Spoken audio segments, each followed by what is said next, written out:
Joining me now, His Excellency President Hage Geingob, the President of the Republic of Namibia. Thank you very much, sir. Thank you. If we could start with your Harembe prosperity plan and the building blocks behind that, I think it would be an appropriate starting point. Well, as you know, we come from a background where we were divided, white, black, different tribes. So I have a dream. I say we are building a Namibian house. That house, we're using bricks. The bricks are our tribes, our races, Germans, Afrikaners, Damaras, Namas. Those are our bricks. And we have a foundation to build, to dig a firm foundation. That's our constitution. Then the building blocks are our people. And that's a Namibian house we are building. But key point is when you have that wall and you plaster it, that's very important in nation building. Then you will no longer identify individual bricks. You will see a wall and eventually you choose the favorite color. That's a national flag's color, your national color. When you have painted that, you have now Namibian nation, one day. One Namibia, one nation. SADC requires us to grow by 7%. That may enable us to address social deficits. So yes, growth, we are proud of it, but it has to address the needs of the people. And you have mentioned repeatedly in your commentary today, sir, inclusive growth being the objective for Namibia. Let's talk about some of the sectors that are going to drive that growth. Manufacturing contributing around 12% to GDP, tourism sitting at 15.5% of GDP, and agriculture contributing around 5% to GDP. How are we going to continue to drive that growth in Namibia? I'm very impressed. You know all these statistics that I don't even know. My job, Your Excellency, my job. Well, all we do is to create environment and industrialization. Africa's growth was we are having resource-based economies, we have resources. People come and invest, they take them out in raw form. They go and add value outside, then they create jobs, they transfer of technology, and sell those things to us at higher prices. We are thinking the time has now come that we add value to our resources. That way we may transfer technology and also create jobs.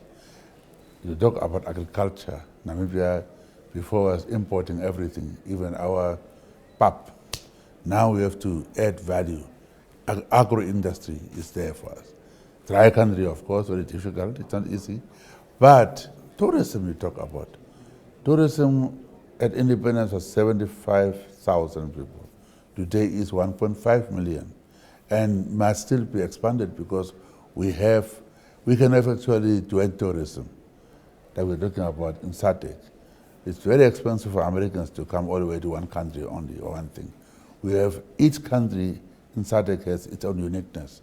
Starting from Zambezi, the waterfalls there, coming here, Cape, Namibia will give you a desert. So we have this kind of attractions. You can therefore have joint tourism. We can do things together. Mining, of course, has been there, resource basic.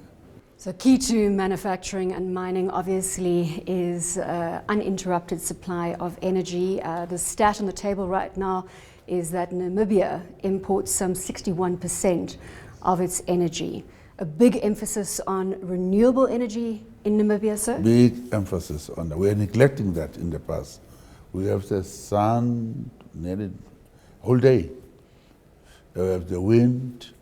So we are saying, okay, we must now a little bit have an energy mix, not anything of the oil and so on.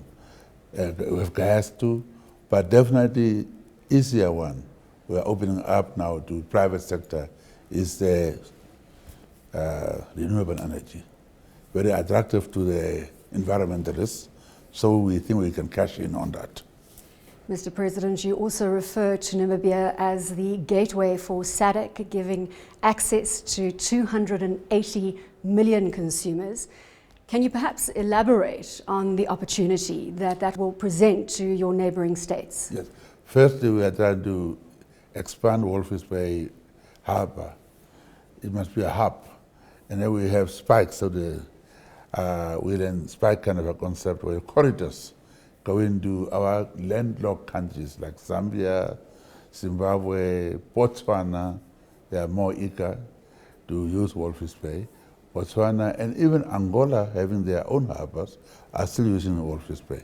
So with those corridors, and have now allowed those countries by giving them dry ports at Walvis Bay to be a sea link countries instead of being landlocked countries. And that will, of course, develop our movement of goods and services, and will benefit from there. Regionalization is a big buzzword. Do you see benefits occurring from relationships that you are creating with neighboring states, including South Africa, sir? Well, I'll talk about South Africa. As I said in passing, South Africa is an industrialized country. We cannot fool ourselves. You have nearly everything here. Now manufacturing is here. Value addition is here. Now sometimes Africans, we go and buy things from Europe. I gave the example of the helicopters, just one example. If I could buy a helicopter through arrangements from here, Pumas for that matter, some other planes, maybe military ones too, and if you do that, you are paying in our own money. Can you imagine the external shocks, the fluctuation of currencies cost a lot of money for us. We have things coded in US dollars. With the fall of Rand, we have to pay 100 million or so on just to make up for the exchange rates lost. So if we can pay, since we have one-on-one agreement, this is the place to start from. And you're already an advanced country. That's why I'm here. We have a big delegation, and I'm very happy that the conference turned out to be so successful, beyond my expectation. Mr. President, we're broadcasting to 48 countries across Africa with this interview and also into the global space. Foreign direct investors looking to deploy investment into Namibia. What would you say is the biggest opportunity as you see it? Well, firstly, it's a peaceful country. People are looking for that too. We have also good infrastructure, and things are working. So if you come to Namibia, you are coming to locate yourself there to service Southern Africa. Therefore, come to Namibia. It's a working democracy. It provides all amenities for families also, because you have to come with your family. But come to Namibia, it's a boutique country. Because size is small, but it's a boutique country. And therefore, from Namibia to spread out. Like in America, when people got tired of big cities like New York, they went to Sun Belt. And from there, you can still service the big country. Joburg is a big city, beautiful. But if you are tired of big crowds, come to the Sun Belt. Locate yourself in Windhoek or in Namibia, and then come and service again the big city. To get fresh air, come out to Namibia. We spoke about the Harambee Prosperity Plan earlier in the conversation, Mr. President, and certainly the right moves being made and the right conversation taking place. A big agenda that needs to be executed on. If I may, in closing, ask you what keeps you awake at night? Well, as you know, Namibia and South Africa, what makes me not to sleep is poverty, the inequality.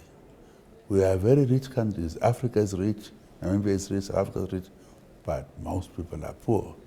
And my fear is we cannot maintain this peace that I'm boasting about if this inequality subsists. We have to address the question of really division that we have, historical division that we have. We must now share. In Namibia, we're talking about NEF, it's called NEF. We didn't want to use the black economic empowerment, but we thought it is a little bit racial. Idea is to not use the racial reference, but just to say all Namibians must join that effort, because we all agree that Namibia is the most unequal country. If country is unequal and some people have resources. We don't want to grab from them to give it to the blacks. That's very black and white situation. The political power we have, we use it to bring whites on our side. That power I have, I can use it. I don't have economic power. So I say white people have economic power. Let's also meet halfway. Instead of now making propaganda about NEF and so on, as a bad word to call it. It's not true. We have to address inequality. That we're going to maintain our people in Namibian house, holding hands as Namibian children. But if one child is starving in that house is not going to be a happy house. Mr. President, it's been a pleasure. Thank you very much for your time, sir. Thank you. I've been chatting to His Excellency, President Hage Geingob, who is President of the Republic of Namibia. You're watching CNBC Africa here, channel DSTV 410.